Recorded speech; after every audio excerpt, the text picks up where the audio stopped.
The beginning of this week's Parsha, Parshat Tzav, describes the process of the Trumat HaDeshen.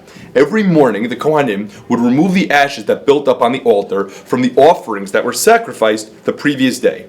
This was their first task of the day.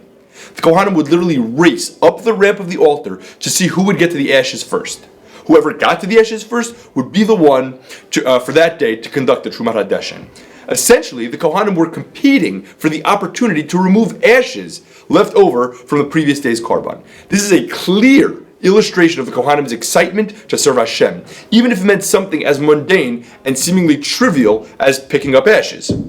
Part of what made this even more interesting, and possibly even more special, is that this avoda didn't even need to happen on a regular basis. What do I mean? When the Mizbeach truly needed to be cleared of all ashes, there was another avoda called the Hotza'at HaDeshen, which occurred once every few days. Trumat HaDeshen was a more functional thing that was done, just to show respect and care for the space, and to create a functional space through which one can conduct the avoda. Even though it wasn't really physically necessary on a daily basis, they still cared so much about the Trumat HaDeshen, and like I said, they would race to do it. The Gemara in Yoma talks about how one time two Kohanim were racing up the ramp, and one of the Kohanim pushed the other one off the ramp. This and other violent events of such nature eventually led to the implementation of a new lottery system to decide which Kohen would be the one to remove the ashes. And when I learned this Gemara, I almost immediately thought about an unforgettable episode that occurred in my life, and I'd like to share the following story with you.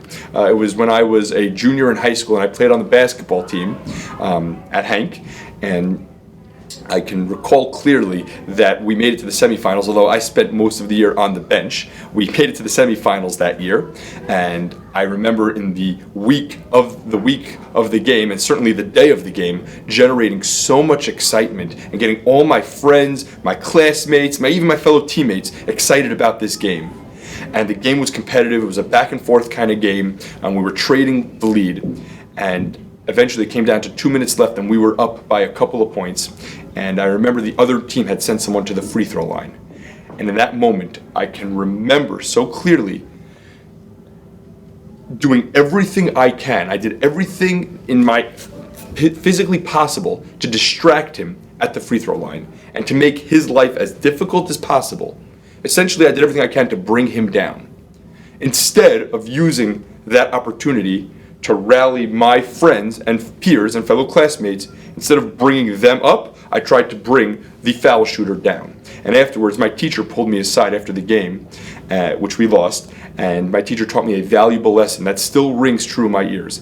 And he said, you invested so much of your time, and you committed so much of yourself to get people excited for this game, and then in the most pivotal moment, you channeled all that energy in the wrong direction. And that's something that anyone who's ever been to an SAR sporting event, especially a basketball game, we take that very seriously here. When a competitor is at the foul line, we remain quiet and respectful, and we bring each other up instead of bringing that player down. Now, the Kohanim's enthusiasm for the Trumat HaDeshen was commendable. However, I fell into the same trap that they fell into, getting so caught up in the enthusiasm that it manifests itself in hurting others around you. Competitive spirit must be about building the people around you up and not taking them down. And getting caught up in enthusiasm can never be an excuse for hurting someone else. Everyone has a unique and palpable energy. Like the Kohanim, when that energy is properly channeled, it is commendable and will certainly bring out the best in yourself and those around you. And by the way, that is why it's called the Trumat HaDeshen, literally the raising of the ashes. Physically, you're actually taking the ashes down. You're bringing them off of the elevated Mizbeach, and you're placing them on the ground.